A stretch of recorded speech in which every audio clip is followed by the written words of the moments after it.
So if you have any issues with that, then we apologize, but we would like to go ahead and record this presentation.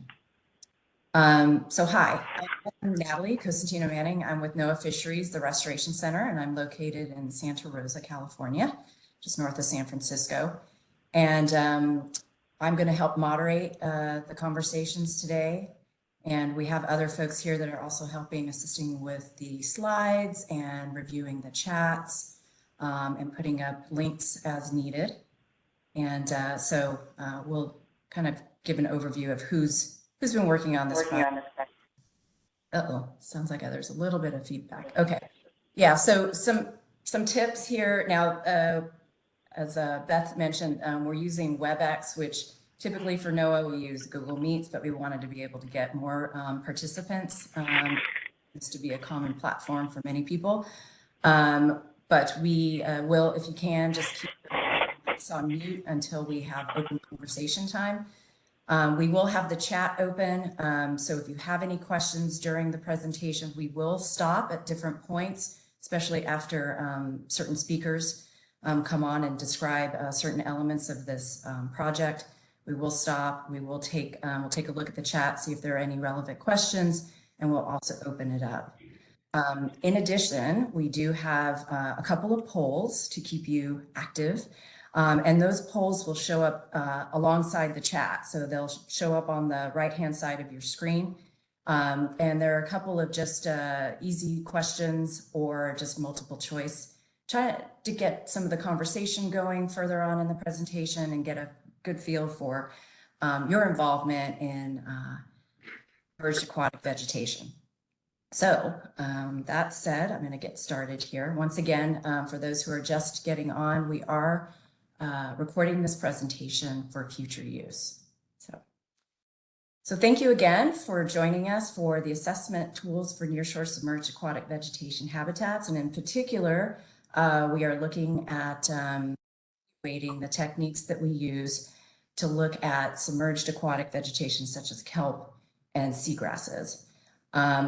A lot of you were personally invited to this presentation because you work in these habitats, whether you do the science of the habitats, the conservation, or you're doing some type of mitigation, compensatory restoration aspects with these habitats. So we wanted to bring you into the conversation about what we've been doing, at least for the past year. But if not, you know, these conversations have been going on for decades regarding how we assess these very precious and difficult habitats. Uh-oh, we've got, okay, thank you. All right, so let's go on to the next slide. So alone, we can do so little, but together we can do so much. And this really has been kind of a Herculean effort. And this is a list of all the folks that have been involved to date. However, that list is going to continue to grow. This is a big team. In particular, we have a big group from different offices within NOAA Fisheries. We have the West Coast Region, Office of Habitat Conservation, the Restoration Center, the Northwest Fisheries Science Center, as well as the Southwest Science Center. In addition, collaborations with Pew, the National Marine Sanctuary Foundation, and we have a graduate student from UC Santa Cruz, which will also be talking today. So all of those that are kind of highlighted in yellow will be speakers for today's presentation. And we can't introduce everybody because we have very little time, but each one of these folks will introduce themselves as we get to those, to their discussions. Okay. Let's go on to the next slide, please. So why did we ask you here today? Well, one, definitely we want to tell you what we're up to. We also want to engage with you. We want to get your ideas and your input and also gauge your interest in potential collaboration as we move forward. This is a project that will take multiple years, and we'll talk about what those elements look like. And so within that, we do want to find opportunities to align our efforts and identify common approaches, needs, and gaps. With the evaluation of these different tools and methods that we use to look at these habitats, we kind of done a reaching look at different types of tools that are out there, but there may be many that we still don't know of, or there's some that are being in development. And so we'd like to know about those as well. Okay, let's go on to the next slide. Oh, actually, when we see this little icon here, this triangle, we're going to start a poll. So this is our first poll for our presentation. And so we want to find out what motivated you to join this webinar. And if you can select one or multiple choices, please do so. Poll will remain open for a short period of time. And then afterwards, once we get all the results, Beth will let us know what the interests look like. Okay, let's go on to the next slide. So this is an overall look at the project components and what we're doing. So we, first of all, are identifying and evaluating existing nearshore habitat valuation approaches. So how are we doing this? Well, we're doing an extensive literature review. We also instigated a kind of a NOAA tools survey. So basically we looked within our agency, we provided a survey, and we looked at what are the current tools that are being used within our agency and what are some of the needs for those tools. We'll be talking a little bit about that as well, kind of the results. And eventually, as I mentioned, through this course of several years, we are going to also put out an external partners tools survey, similar to our NOAA tools, and kind of do evaluation of that. And then finally, we have a science input team that will be evaluating some of the key tools that we have discovered and kind of doing a deeper dive into those. So in addition, we are looking at tool refinement. So looking at the science of the tools, kind of the uncertainty, the variability, the seascape, the multiple stressors and the data needs that are within those tools. And then also, what is the convenience of these tools? Are they user-friendly? How transparent are they? Collaborative? And what is their transportability across different realms? And then finally, within our project, we're looking at engaging different groups. And we have a course of action. Actually, we have a really nice website that has been hosted onto the National Marine Sanctuary Foundation website, and there you can find communication tools that we've been putting out. We have a NOAA story and also a Pew story that describes the efforts of this project.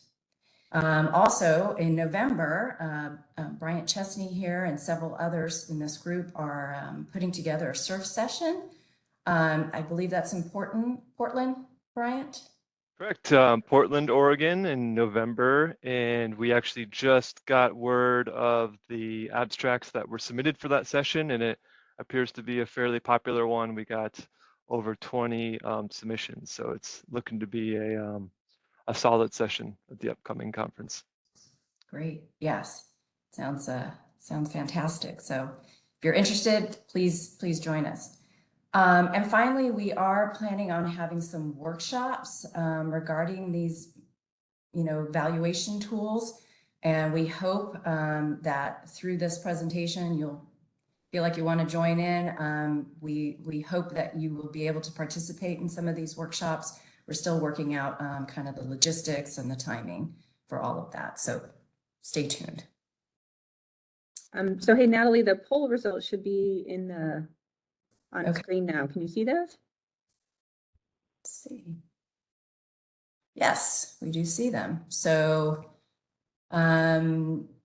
looks like majority of the folks, well, they're interested in kelp and eelgrass, which is great, and learning more about the project. Yeah, so that's, and learning more about the available tools. So great. Thank you so much for participating in that. Okay, next slide.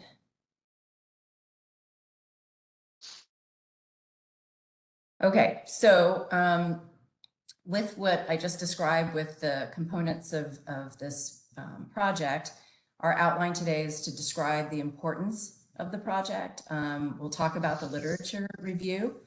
We'll also share those initial NOAA results and then talk about the partner survey. And we're going to introduce the science input process and then talk about next steps. So also when you hear or see this pause button, we're going to talk about, have any questions and talk about anything that was listed in the chat. So, all right.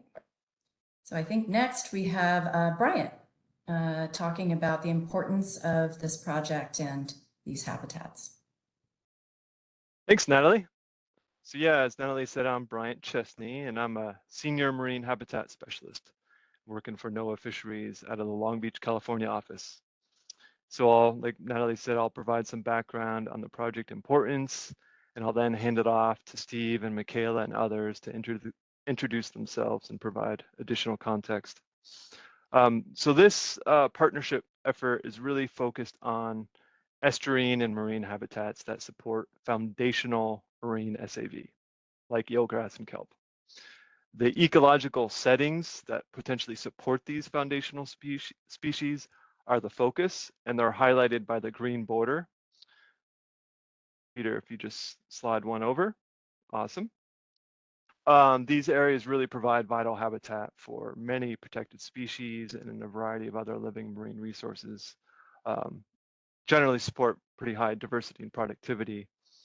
Slide over one, Peter.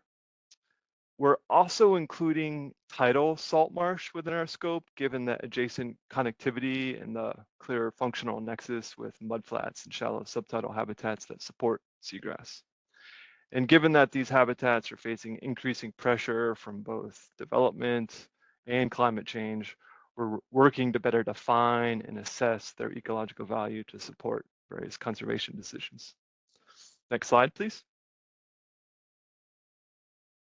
Great, so when we're all making decisions regarding the ecological trade-offs associated with particular actions, it's really crucial to understand the value of the habitats being affected. Many of our partners have been working in this arena longer than we have and developed a lot of foundational knowledge to kind of frame how we evaluate and manage these systems. But the vast majority of that work has been focused on like freshwater, terrestrial, and more emergent wetland ecosystems, rather than the subtidal environments we're a bit more focused on. As threats to these habitats have been increasing over the years, NOAA has been recommending or requiring mitigation measures to address adverse impacts. Next slide, please. So this slide should show the diverse array of statutes that give NOAA the authority to recommend or require mitigation to avoid, minimize, or offset impacts to these habitats. Pretty long list. We've got the Fish and Wildlife Coordination Act, the Magnuson-Stevens Act, which provides essential fish habitat provisions, Endangered Species Act, Marine Mammal Protection Act, Federal Power Act, the Oil Pollution Act, CERCLA, and lastly, the National Marine Sanctuaries Act. Next slide, please. So these are some of the example management questions we have been thinking about related to this project. You know, how can we work together to agree on how ecological value should be determined? How do we quantify the impact of complex development actions? How do we assess the quality of effective compensation or restoration? And how do we optimize those actions to improve habitat value? And it's also important, you know, how do we incorporate new science that comes in to inform management at the landscape or seascape level? Lastly, and perhaps most important to why we invited you here today, we want to know how we can work more effectively together to collaborate on how these ecological values are determined. Next slide, please. So our current project mission is to optimize conservation outcomes for protected and managed species by improving the effectiveness and efficiency of mitigation and restoration decision tools. So given, you know, our limited resources and the sheer complexity of the topic, we focus first on optimizing outcomes for species that are currently a priority for NOAA. However, we recognize these habitats provide additional functions and services, and we are open to broadening our mission if we are able to secure additional partner support and participation. And just as an example, seagrass and kelp, they can provide some blue carbon or shoreline protection benefits that folks want to better understand and incorporate into their own management decisions. Next slide, please. So before I introduce others on the team, I wanted to provide some further clarification of what the project is and is not. So this effort is really intended to add value to existing tools, not to undermine them, not to make wholesale changes. It's an effort to strengthen the science underlying the tools we're using to implement our current regulations and policies. It's not a project to develop new ones. It's an effort to determine how we best use the knowledge we already have. It's not going to start from scratch or directly fund a number of new research initiatives. So with that, I'll now hand it over to Steve to introduce himself and Pew's interest in this project. Thank you very much, Bryant, and good afternoon, everybody. My name is Steve Marks. I work for the Pew Charitable Trusts out of our office in Portland, Oregon. Thank you very, very much for attending the session today. Looking forward to the discussion. Our West Coast office in Pew and our Pacific team have been working for years on a variety of lines of work related to protecting and conserving coastal habitat and advancing ecosystem-based fisheries management. With respect to habitat, coastal habitat in particular, we're looking at estuaries, kelp, seagrass, tidal wetlands, all of the habitats that Bryant just laid out in his previous slide. And in terms of protecting and conserving these places, we're using various regulatory and policy tools, including state and federal designations, securing new policies, securing new restoration plans, action plans, climate resilience plans, so on and so forth.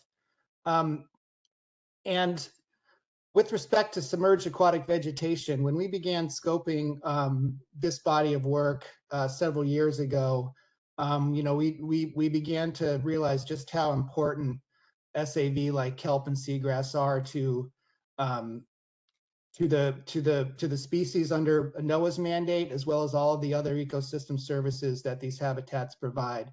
And we really honed in on mitigation as a critical component of protecting and conserving these places. We know that we can't protect SAV simply by prohibiting any sort of potentially damaging activity in the nearshore zone. But what we can do is ensure that we're making the best decisions when it comes to permitting, when it comes to restoration, to ensure that we're not losing ecological function, that we're not losing habitat. And strengthening the mitigation process and how mitigation works is a critical component of that. And of course, the underlying science that's foundational to how this works are the habitat assessment tools used to determine value, used to negotiate mitigation outcomes.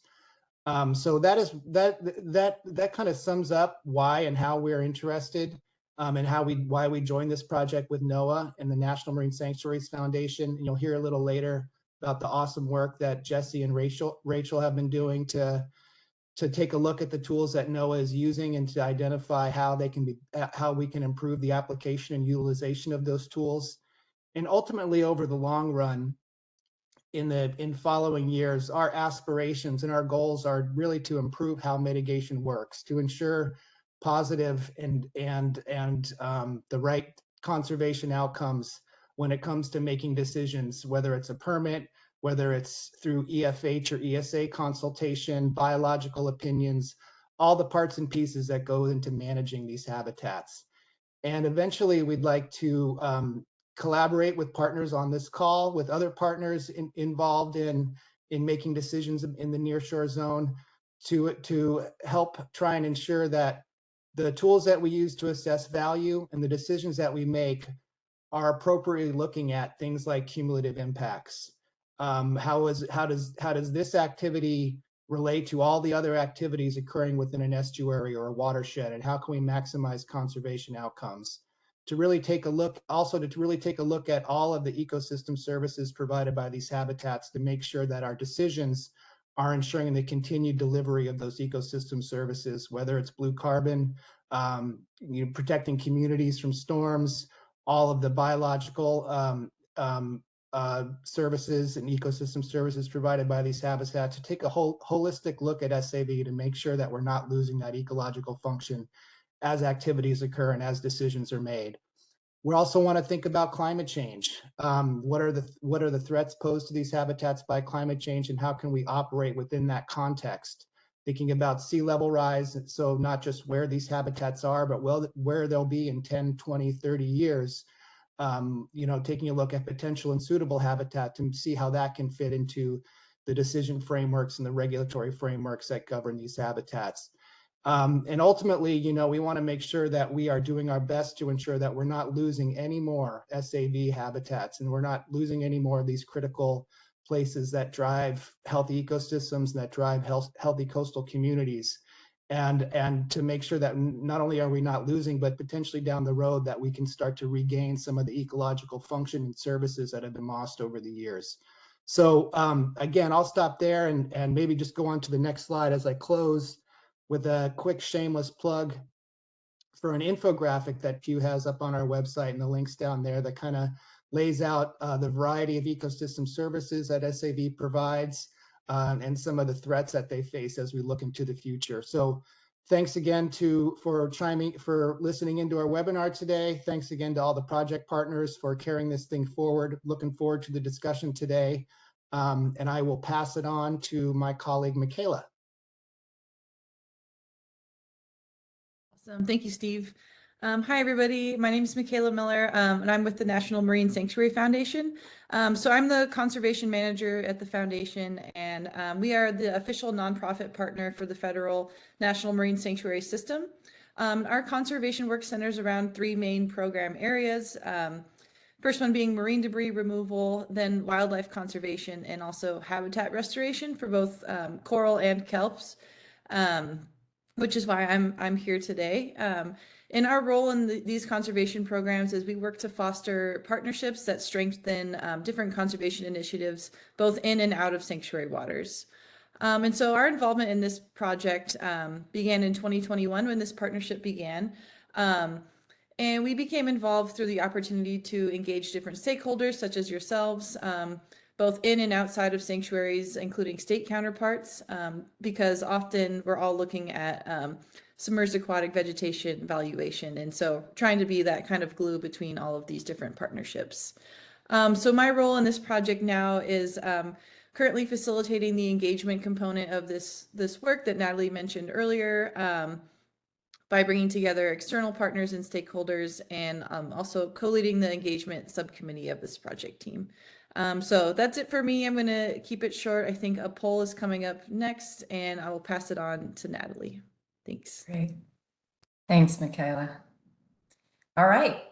We do have another poll, and then we'll also take a look at the chat after that. So poll question: what is your role with SAV and habitat assessment tools? Please select multiple responses if relevant.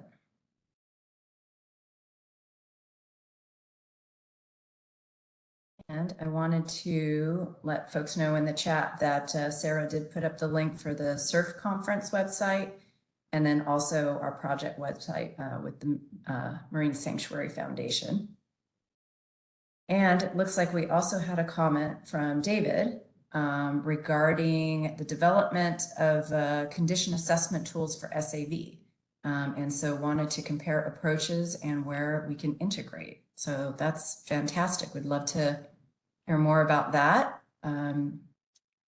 David, do you want to describe?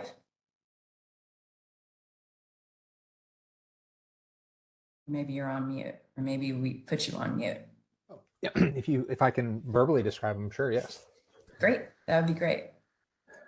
Yeah, I think a couple people on the phone call are probably familiar with our approach, but we're developing a 3-tiered approach to monitoring SAV throughout Southern California and eventually California writ large. First level is looking at extent, basically comparing the extent of eelgrass in an embayment to how much there should be, basically a modeled expectation how much grass there should be. The second tier is about the health of the grass itself in sort of traditional bioassessment sense. And the third tier is health based on ecological functions. So we have a series of ecological functions and structural metrics associated with those. And we're developing tools right now to basically build an index that'll give you a score of how well a given grass bed is providing its designated ecological functions. And we've had a master student who did his work developing it, and then we have a field crew going out this fall under an EPA grant, and then we have our BITE regional monitoring program survey is going to go out next summer, or next fall rather, excuse me, collecting data so that we can start to actually build the index and make it all good. And eventually we will have a public facing dashboard so that people can see the scores and investigate all the data and things like that. Great, thank you. That sounds And I should great. say I'm with the Southern California Coastal Water Research Project. Okay. Thank you for that. Yeah, and so Beth, it looks like our poll is done. So looks like many of you are into the science and research for SAV.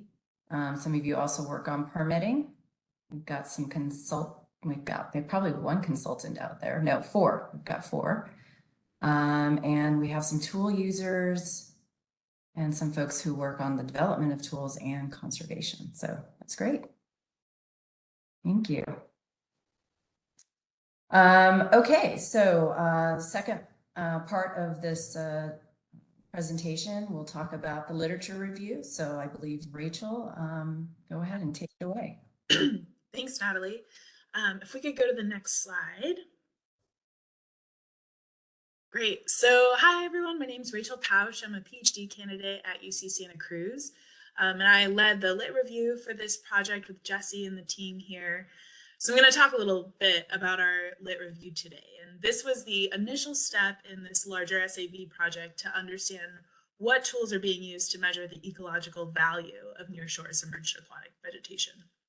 I want to stress that when we talk about valuation today, we're talking about specifically ecological value rather than economic valuation.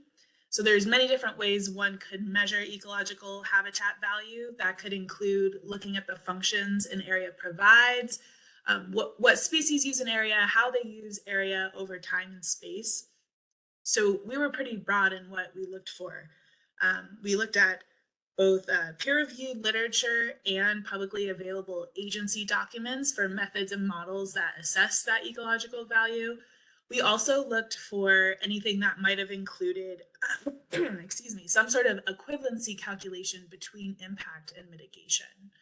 Ultimately, we identified over 30 tools from the literature, and I'm going to use the term tools as a generic term to include all types of the methods and frameworks and models we identified.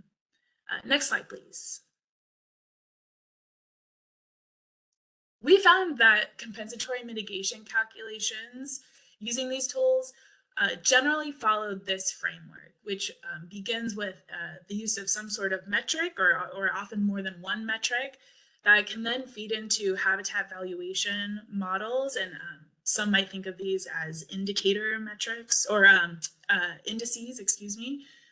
And then those might feed into equivalency assessments, which often look at impacts or recovery over time and space. And I can provide just a really broad example to clarify these points a little bit more. If we could go to the next slide. Thank you. So let's say for an eelgrass, a site with eelgrass, we might look at shoot density or other characteristics at the site level. We might also measure metrics at the regional level, looking at perhaps the rarity of the habitat in the larger region. Those metrics are then fed into the valuation model. We found that many models use a reference site to give an ideal score. And so you might use an ideal score of 1, use that as a denominator, and then score your habitat of interest in the numerator. So let's say the output's 0.89, just for a broad example. That score can then go into an equivalency assessment, which might look at the duration of impact, the time of recovery, the space over which it's happening. That ultimately can give a final impact calculation, which can then translate to a mitigation So we'll, I think if you hit the next slide, thank you. We'll ultimately need to suggest reviewers for this manuscript. So if you're interested in reviewing it, maybe one of our team members here can put the best way people can share their interest in being a reviewer for this. But the manuscript includes the 30 tools and then the model strengths and common characteristics within them. Next slide, please. So like I said, we did identify many tools, but I'll just share, two of the major categories that we found here today. So there were a handful of tools that either used in conjunction with habitat equivalency analysis, HEA, which is used most commonly with NOAA. There were also some spin-offs or special applications of HEA. And so HEA uses or includes measures of time and area, as well as changes in function, or what some call recovery over time.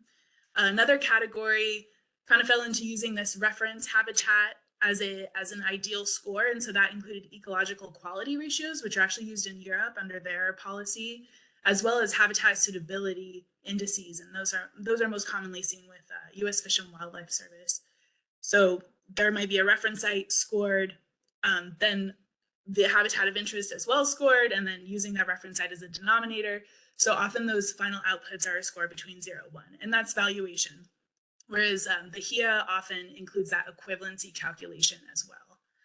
So we don't have time to go into all the categories, but keep your eyes out for this paper that we hope will be getting. It's an internal review right now, and we're hoping will be published this year. Next slide, please. Okay. So I'll just close out talking about the lit review with some of the tool strengths we identified. Some aspects of these tools made them especially transparent and robust, and those aspects included clear descriptions of the tool objectives, what it could and couldn't do, the weighting of metrics, and the data collection protocols. So I'm sure as any, there's eelgrass folks in the audience, when should surveys occur, what time of year. While some tools explicitly included their model assumptions, fewer included descriptions of the consequences of violating those assumptions. So that's always really useful to include for better applications of the tool under the right context. We found some tools incorporated uncertainty, whether that was uncertainty in restoration success or some other source. So our paper talks a bit about how different tools address that uncertainty, whether it was increasing mitigation ratios or including a range for some values. Reference sites provided helpful comparisons of metrics across sites and could be used as a denominator score, as we talked about, a relative quality score.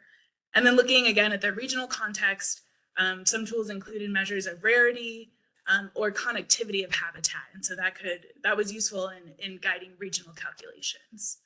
So I think with that, I'm going to pause there for questions, and then we can move on to the next section of our talk. Thank you, Rachel. Yes. So does anybody have any questions for Rachel?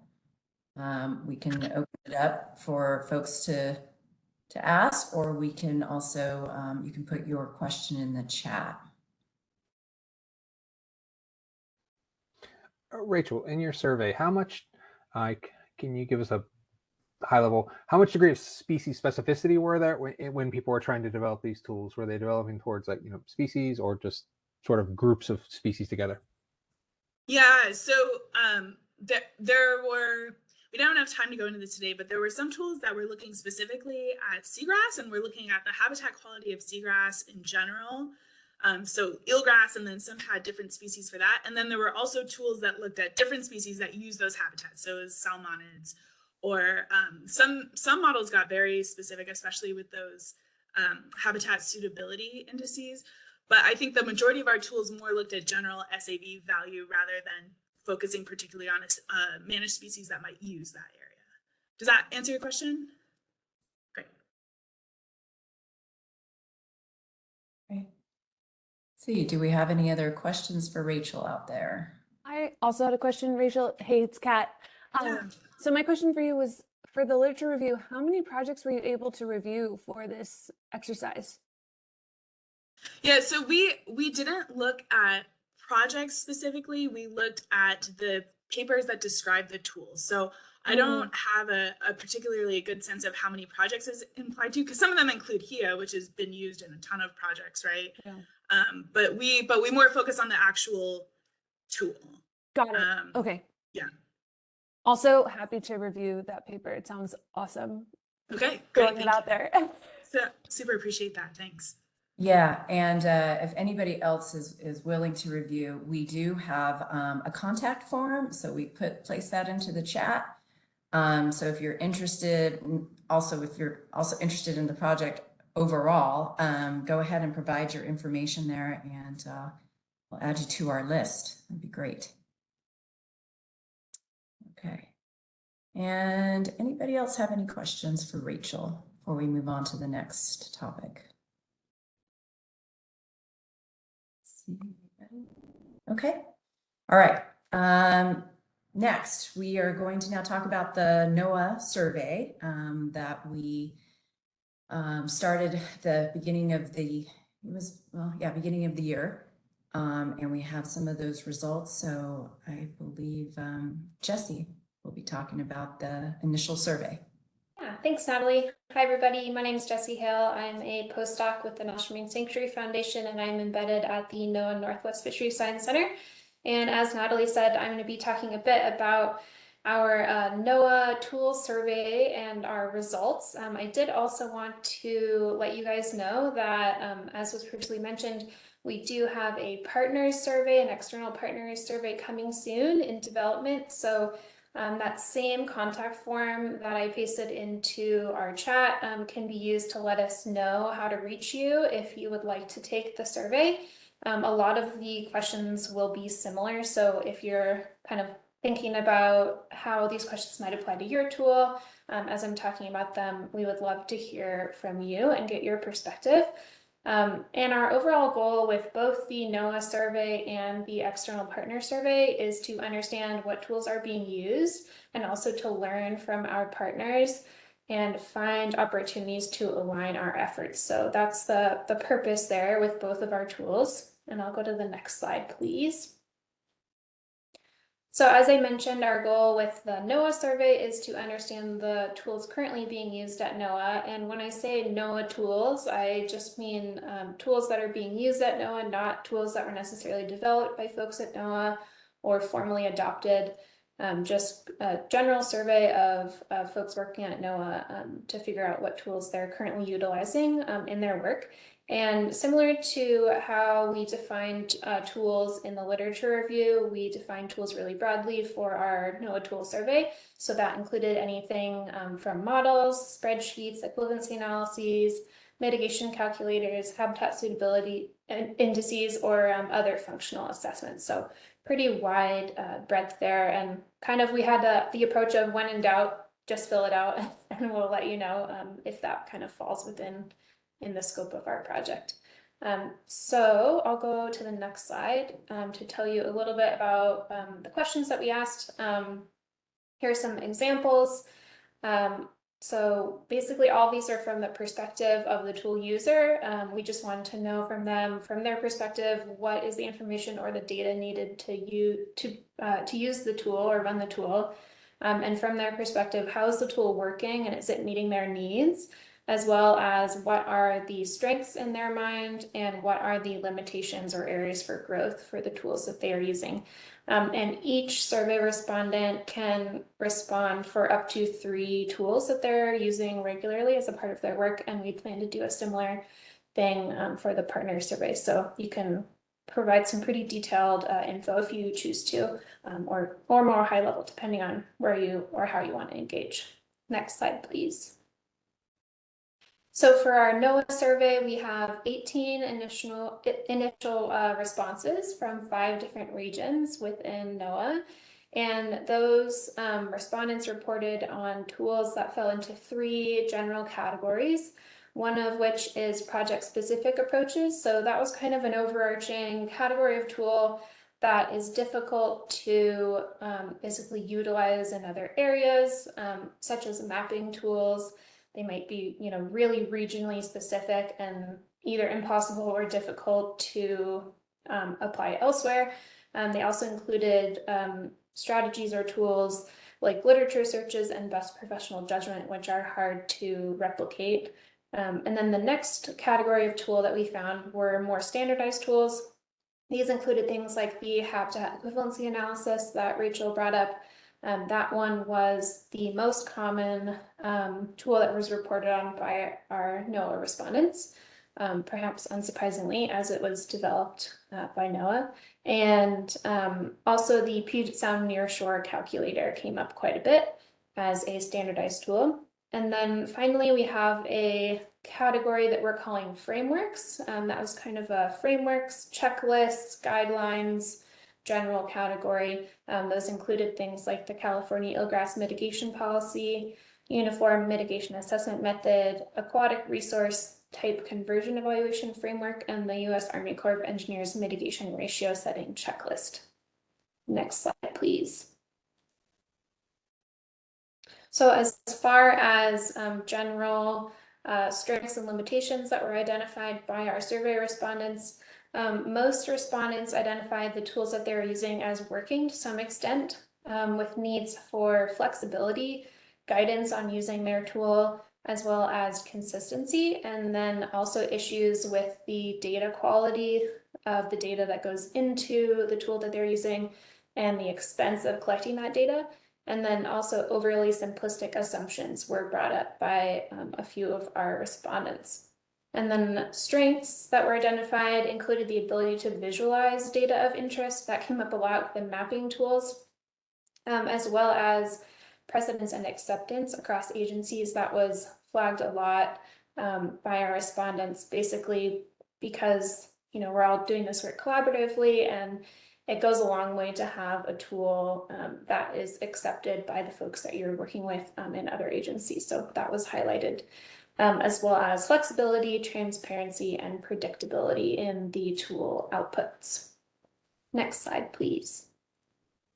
So I just wanted to put a plug here for how to engage with this effort, because we do have our partner survey coming up soon. So we have our website that we mentioned before, the contact form that we posted in the chat previously, as well as our email for the project. And then just a plug to let you know that the survey is coming and we would love for you to fill it out. And I'll take questions on the next slide, please. Oh, actually do the poll first, sorry. Thank you, Jessie. Yes, so we do have another poll. And this is very relevant to our second poll, because there were about 14 of you who replied that you do use a tool or are creating a tool. So what tools do you and your organization use, and why? And why are you using this SAV assessment tool? So if you can take a moment to answer that, especially those who answered that they do use tools.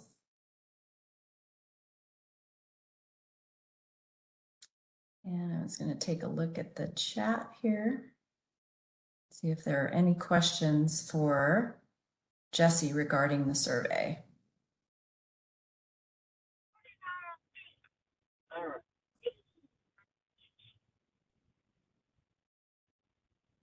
And I don't know if I can see if hands are going up. So if anybody has any questions for Jessie regarding the survey.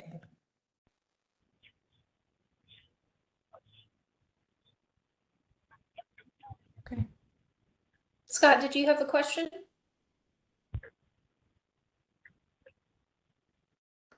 Oh, no, I'm sorry. I didn't realize I No was worries. on mute. You're fine. Just wanted to make sure we didn't miss you. Thank you. We have had a learning curve with respect to mute and unmute. So if you can't get off of mute, put something in the chat and we'll see if we can figure it out. So. Great. Okay, well, let's move on to our next slide while that poll is still going. So the next topic is introducing the science input process on the NOAA tools. So Jessie, I believe you're.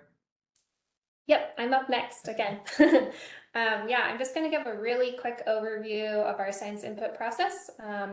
And the goal with that, with sharing that with you guys, is to find some opportunities for us to collaborate. I'll take the next slide, please. So now that we've identified some of these tools that are being used at NOAA, we are providing input on some of these tools. Unfortunately, we don't have the capacity to, provide input on all of the tools that were identified. So we are basically categorizing the tools and then choosing a couple of tools that are representative of that category to provide input on. And the goal with this process is to increase the objectivity, repeatability, transparency, reliability, and comparability of tools by looking under the hood. So by under the hood, I just mean we are looking into basically the underpinnings of the models that are being used as a part of these tools, really getting into the spreadsheets, into the code, as well as reading all of the documentation, all the supporting documentation that's provided with these tools. And then we are also looking to understand the data that goes into the tool and how that data gets used, and also identifying science needs. So in order to do that, we are working with and having conversations with tool users who actually use these tools on an almost day-to-day basis to get their input on what they view as the science needs and data gaps to help inform our science input process. And finally, we are aiming to offer input on tools. So as we previously mentioned, we are looking to provide input to refine tools, not to make wholesale changes. And we have created a standardized approach in order to provide this feedback that we are planning to apply to all of the tools that we provide input on. And for that process, it looks like 28 so far. It's still kind of in development, but so far we've developed 28 questions that we are asking as the science input team, and then summarizing that to provide tool-specific input as well as more generalized input. Once we kind of get a few tools under our belt and have some more kind of generalized feedback to give, we'll do that as well.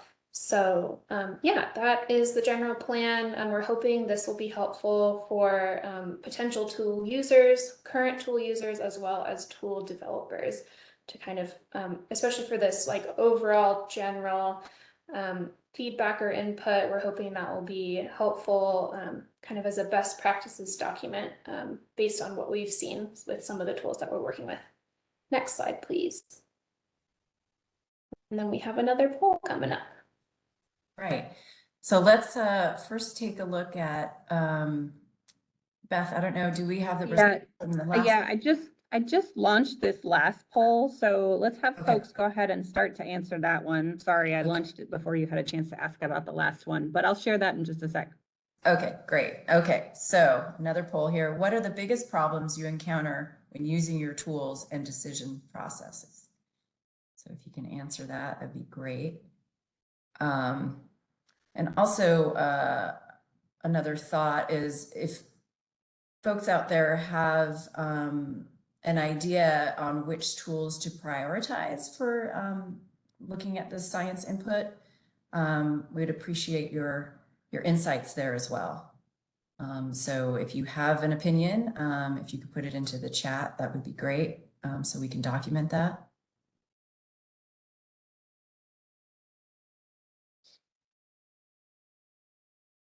And if anybody has any questions for Jessie also about the science input process.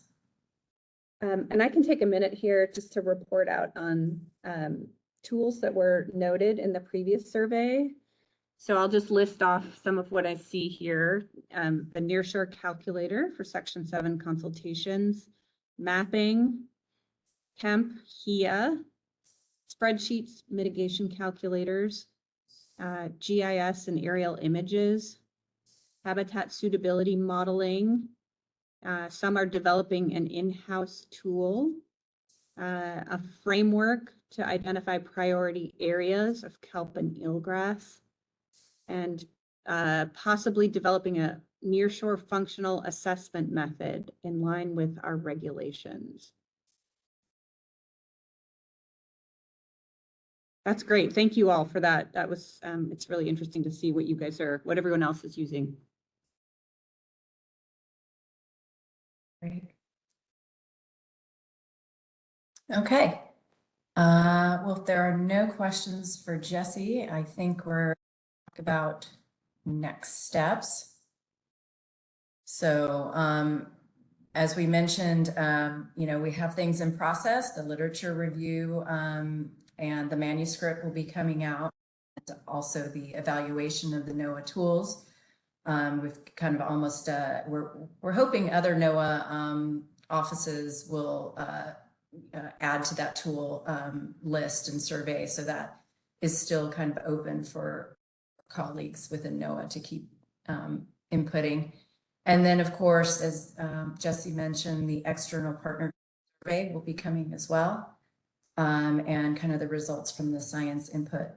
And then, of course, the next SURF conference coming up, we're excited about that, and we hope to have further discussions regarding this project and the process that we're going through, and hopefully get more collaboration with external partners as well. Okay, so I think, let's see. I want to open it up to our panel too. If you have any other information and kind of our next steps and what we're learning about almost on a daily basis with this effort.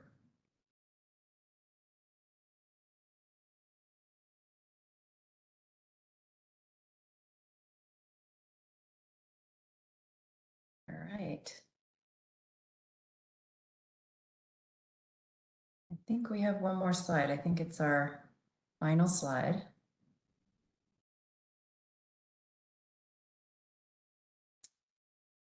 So opening it up to anybody, if you have any questions regarding this effort, or if you have any comments, it'd be great to hear. And once again, if you have any other examples of tools, definitely when the external partner tool survey comes out, please, hopefully we'll have you to participate. So please provide your contact information so we can reach you. And let's see, has that other poll closed yet? Yes, I'm just trying to figure out if I can put it in a slide here at the end. Hey, Peter, can you show slide hold on, give me 1 second here. Oh, shoot, formatting might take a bit. Never mind, that's going to take too much time.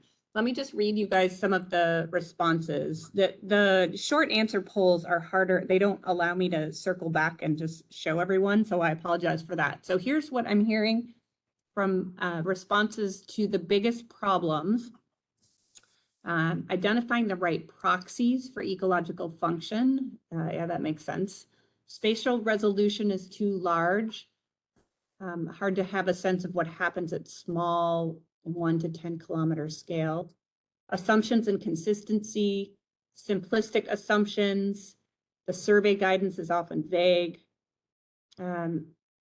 Lack of proper reference condition to set as baseline. That makes sense too. Cost of development. We want it to be science-based, but also needs to be rapid and repeatable and due any time of the year. Robust data that matches the scale. Integrating social science. Gaps in existing baseline data that affect habitat suitability modeling results. Uncertainty in data and models. Application of tool to broader spatial scales. Tool development, how to determine the weighting of metrics and uncertainty. Inconsistent capabilities and mapping and analysis of suitability that leads to highly variable precision and accuracy of inputs into assessment tools. Aerial imagery is taken at different times of day and at different tides. Those are great. Again, Great. Yeah. Really, really valuable to hear your input here.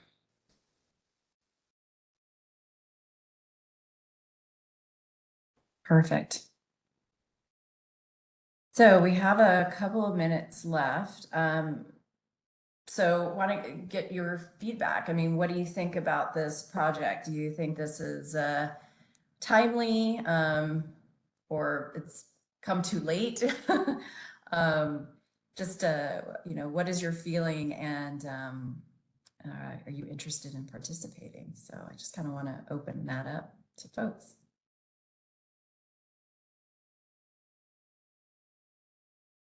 I see you, Keith. Keith, do you have any comments?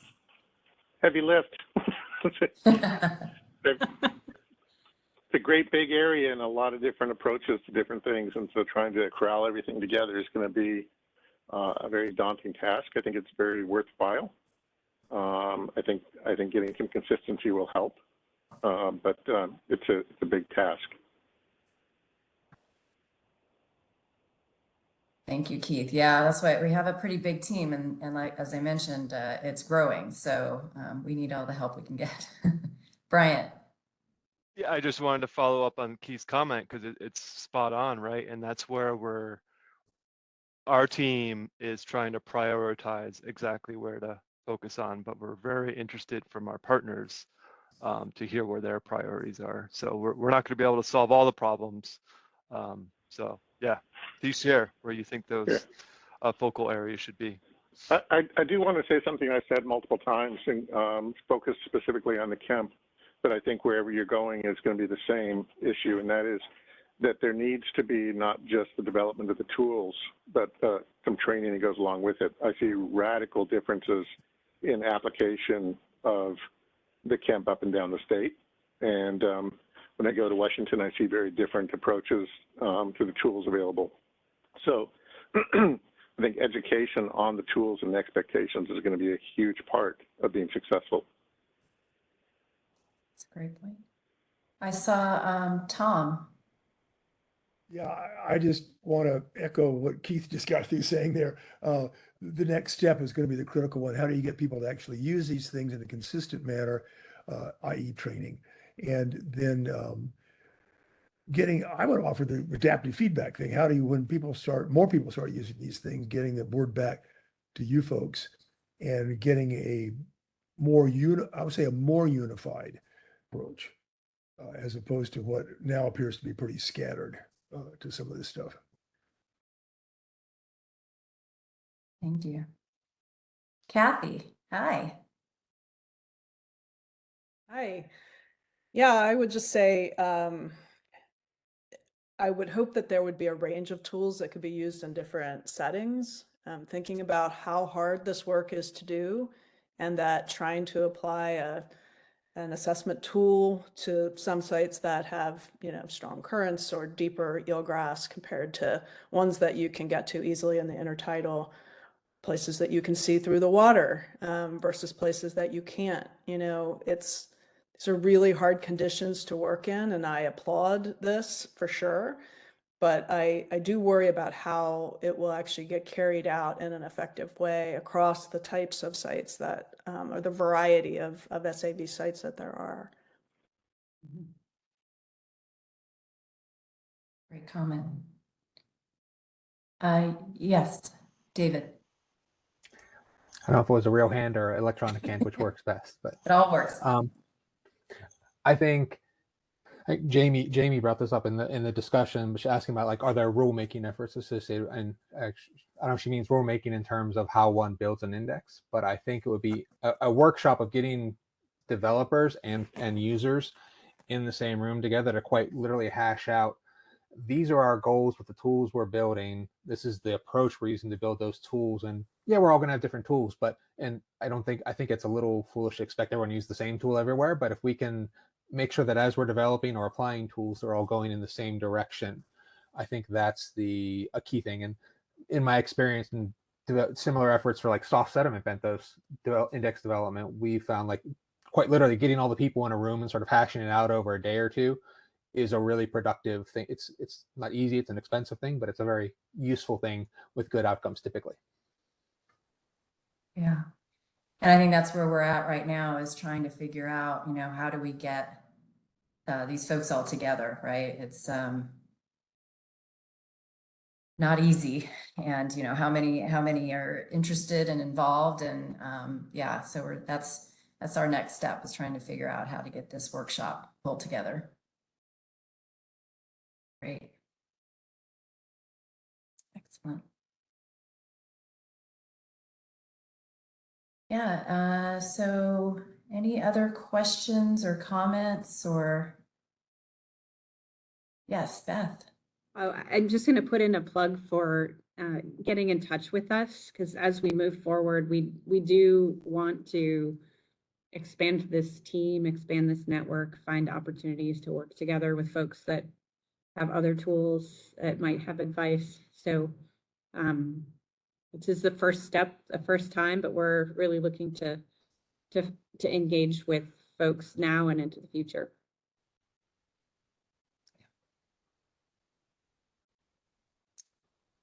Great.